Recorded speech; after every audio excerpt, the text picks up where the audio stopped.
तर इकडे टाटा हॉस्पिटलला धमकीचा मेल आल्याची माहिती सूत्रांनी दिली। टाटा हॉस्पिटल बाहेर त्यामुळे बंदोबस्त वाढवण्यात आलाय। पोलिसांकडून सर्च ऑपरेशन सुरू आहे।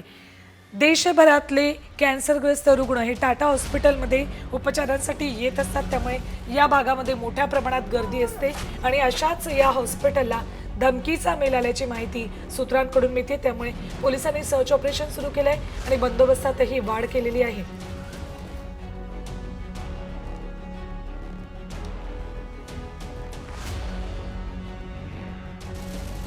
मुंबईतल्या टाटा कॅन्सर हॉस्पिटलला धमकीचा मेल आलाय। परेलमधील टाटा हॉस्पिटलला धमकीचा मेल आल्याची माहिती सूत्रांकडून मिळते।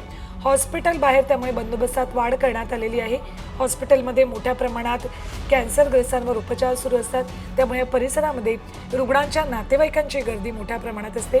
देशभरातले अनेक कॅन्सर रुग्ण या ठिकाणी उपचारासाठी येत असतात, त्यामुळेच इथे मोठ्या प्रमाणात गर्दी झालेली असते आणि कुठलाही अनुचित प्रकार घडू नये म्हणूनच हा ईमेल आल्याची माहिती मिळताच इथे सुरक्षा व्यवस्था वाढवण्यात आलेली आहे। सूत्रांनी ही माहिती दिली आहे। टाटा हॉस्पिटलला धमकीचा मेल आल्याची।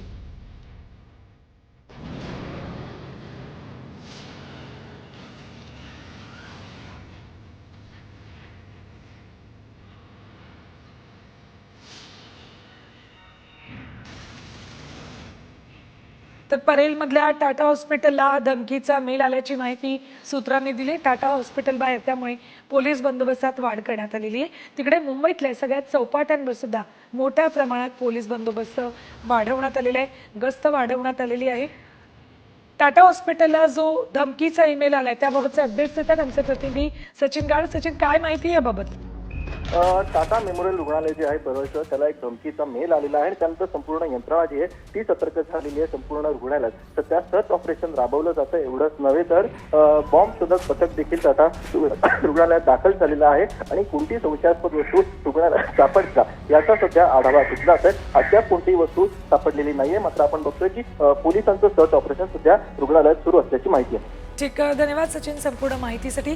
जरी अद्याप संशयास्पद वस्तू सापडलेली नसली तरी सतर्कता बाळगणंही तितकंच गरजेचं आहे। पोलीस सध्या सर्च ऑपरेशन या ठिकाणी राबवत आहेत।